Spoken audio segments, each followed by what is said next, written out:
We stay because we know the love that we will bleed for. And when there's no bright side to shine for, we'll sit together.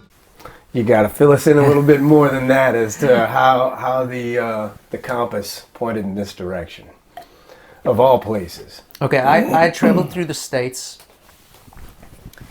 and the first time I came to New Orleans, I loved it. I was like, man, this is like the Holy Grail. Reminds me kind of Johannesburg. Yeah, that was interesting that you said that. And I met a girl. Out here, and we did the long distance thing for a while. Way longer than I would ever suggest anybody do that. It gets really tough, you know. And we were spending a fortune. I mean, I was coming here maybe 2-3 times a year, staying 6 to 8 weeks at a time. Mm-hmm. She was coming over there once or twice a year, spending sort of as much time as she could get off, so 2 to 4 weeks at a time. Mm-hmm. But costing us a fortune. And, you know, we were getting along like a house on fire. And like, we were like, well, this is so stupid. Like, I get it. I've got my life here. I'm talking about England. And she's got her life here, New Orleans.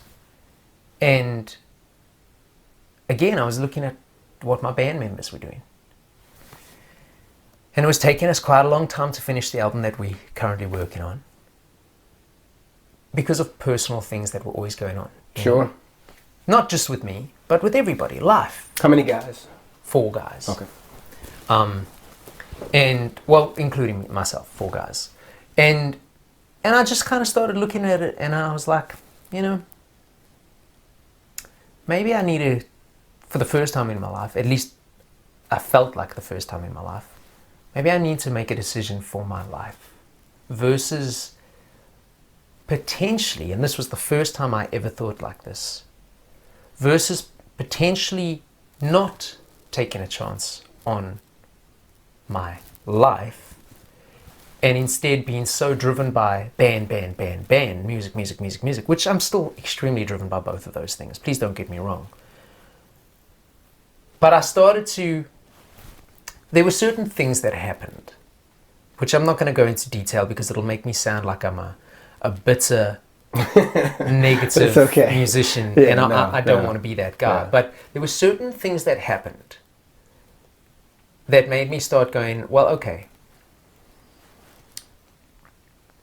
if I'm the only one, and I say this a little tongue-in-cheek because I'm sure everybody felt or feels this way, but I started to kind of think, if I'm the only one willing to go gig on a Tuesday night, if I'm the only one willing to go travel for 4 hours and potentially not make any money, if I'm the only one willing to give up every weekend from now till Christmas and Christmas Day because the right tour came about, maybe I need to start thinking a little bit more about what happens when all of these guys are married and have their families, and I'm still here sitting alone in my house going, hey dude, can you do a gig on a Tuesday night? And I started to kind of think of it a little different. And so I was dating this girl from down here, and I was like, I love this girl. Why am I torturing her and myself by insisting we stay on this distance trip because I've got my life to do, bro, and she must stay her distance. Yeah. You know? And I started to think this is unfair to her and myself, because what if this is the greatest thing I ever have in my life and I'm keeping her at a distance, etc., etc., etc. And so I started looking into it, went and saw an immigration lawyer, spoke to the band, said, I'm thinking of potentially moving to the States, you know. Where that leaves us, I don't know. I said, but we are gigging less and less. You know, everybody's got this stuff going on. It's getting harder to gig. The singer-songwriter movement is really taken off. This was like 2019, 2018, 2019. I was like, so I just think I need to make this decision for me. You know, I said, I'm not breaking the band up. We're not going to gig unless we get the right opportunities financially, or a booking agent books us some kind of tour and I'll come back for 6 months or 3 months or 6 weeks, or you come over there or whatever. I said, but we will finish the album. We've done too much work to not. We've had singles, we've had videos, we've sold out of all our merch we ever had, you know. I said there's only one little bridge to kind of cross. We got to finish the album, and we got to figure out who wants to still be involved if it comes to this, you know. Yeah.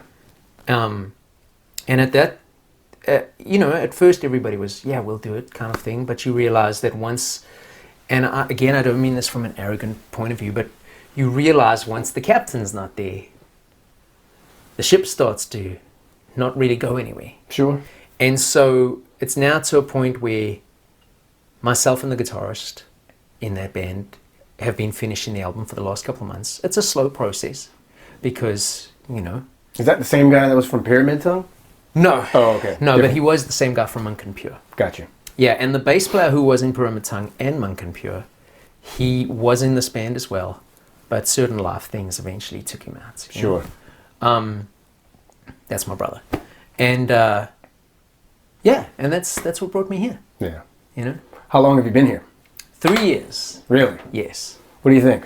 I love it. Yeah? I love it. There's certain things, just like anywhere else, where you kind of go, that could possibly work a little bit better. What caught you? Because this is not your first time here. You said you had stopped here. No, I've been traveling here on and off since 2016. Right. And the 2016 instance, was that for music or just sightseeing, or?